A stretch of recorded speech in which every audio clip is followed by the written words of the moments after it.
বাঙালি মানেই মিষ্টি প্রেমী। সে মিষ্টিটা যদি বাড়িতেই বানিয়ে খান তাহলে কিন্তু তার টেস্ট আরও দ্বিগুণ হয়ে যায়। তাহলে কিভাবে বাড়িতেই বানিয়ে নেবেন এরকম একটা ভাপা সন্দেশ দেখে নিন আমার এই রেসিপিতে।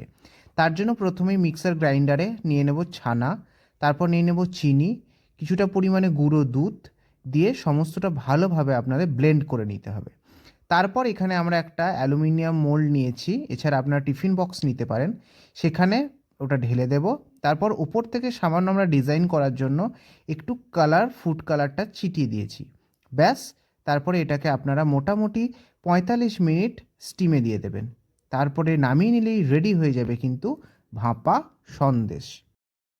তাহলে দেখতেই পাচ্ছেন কোনো ঝামেলা ছাড়াই চটজলদি হয়ে গেল এই রেসিপি।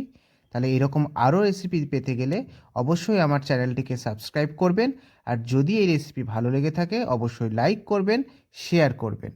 ধন্যবাদ।